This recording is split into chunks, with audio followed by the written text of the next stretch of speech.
نحمده ونصلي على رسوله الكريم أما بعد فأعوذ بالله من الشيطان الرجيم. سب سے پہلے میرے سائنس کو السلام علیکم. آج ہم قرآن مجید کے بارے میں کچھ انفارمیشن قرآن مجید کی حیثیت مرتبہ فضیلت بتاتے ہیں. اس کے بارے میں انفارمیشن بتاتے ہیں.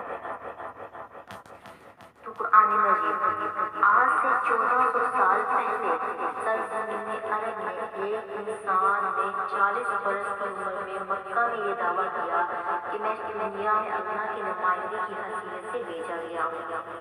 جانتے ہو وہ ہمارے پیارے نبی حضرت محمد صلی اللہ علیہ وسلم تھے. چنانچہ رسول صلی اللہ علیہ وسلم نے اعلان کیا کہ آپ صلی اللہ علیہ وسلم ساری زندگی میں جو کچھ بھی ہم سے دین کی حیثیت سے پیش کیا اس کا نام اسلام ہے. حضرت محمد صلی اللہ علیہ وسلم نے اپنے سے کچھ نہیں بتایا، جو رب فرماتے تھے وہی بتاتے تھے، وہ اس کا نام اسلام ہے. آپ صلی اللہ علیہ وسلم نے ہمیں یہ دین 2 صورتوں میں ملا تھا، یعنی قرآن مجید میں سنت رسول میں. قرآن مجید میں بھی اور سنت رسول میں. قرآن مجید اس کتاب کا نام ہے جسے اللہ کے حکم سے جبرائیل نے رسول صلی اللہ علیہ وآلہ وسلم پر نازل کیا. یہ کتاب 23 سال کے عرصے میں حضور صلی اللہ علیہ وآلہ وسلم پر نازل ہوئی.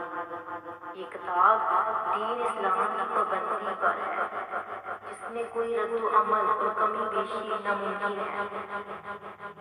اس دین میں قرآن مجید کی حیثیت فرمان یعنی حق و باطل کی معیار کا ہے. جس عقید و عمل کو یہ حق قرار دے وہ حق ہے، اور جس فکر و عمل کو یہ غلط قرار دے وہ غلط ہے. گویا قرآن مجید اسلام سورۃ الفرقان میں اللہ تعالیٰ کا ارشاد ہے، بڑی بابرکت ہے وہ ذات جس نے اپنے بندے پر حق و باطل میں تمیز کرنے والی کتاب اتاری، یعنی قرآن مجید اتاری. گویا قرآن ہی ہمیں یہ بتائے گا کہ دین کیا ہے اور یہ کیا نہیں ہے. ہر مسئلے ہر معاملے کو قرآن ہی کے ذریعے پر پرکھا اور دیکھا جائے گا. ہر مسئلے میں قرآن مجید کا فیصلہ بالکل حتمی اور آخری ہوگا. قرآن مجید اس دین کے لیے میزبان یعنی ترازو ہے، یعنی ہر عقیدہ خیال اور عمل کو قرآن مجید کے ترازو میں تول کر دیکھا جائے گا. اس کا وزن کیا ہے؟ جس عقیدہ عمل کو قرآن وزنی قرار دے گا تو اس میں دین میں اتنی قدرت اور قیمت کا حامل ہوگا، اور جس خیال یا عمل کا قرآن مجید کی آیت کی روشنی میں کوئی وزن نہ ہوگا وہ بے قیمت بے وقت ہوگا. اس لیے سورت نے فرمان ارشاد ہے وہ اللہ ہی ہے جس نے حق کے ساتھ یہ کتاب یعنی میزبان اتاری. وہی اللہ ہے جس نے حق کے ساتھ یہ کتاب یعنی میزبان اتاری، یعنی قرآن مجید اتارا. اس طرح قرآن مجید آپ کو احسان حدیث یعنی بہترین کلام اور عمدہ ترین بات قرار دیتا ہے.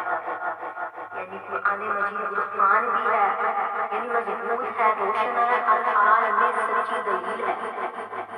قرآن مجید اپنے آپ کو بلاغ یعنی لوگوں کے نام اللہ کے نام سے پیغام بھی قرار دیتا ہے. قرآن مجید کا نام تذکرہ بھیجا، اس کا مطلب ہے نصیحت اور یاد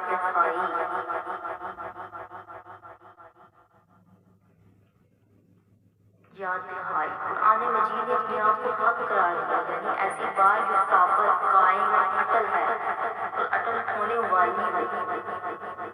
اس سے معلوم ہوا کہ قرآن مجید ہر چیز پر حاکم ہے اور دین کی ہر بات اس کی سابقہ ہے. قرآن کریم کی بات سب پر برتر ہے اور اس کا ہر حکم دین میں بالکل حتمی اور فیصلہ کن ہے.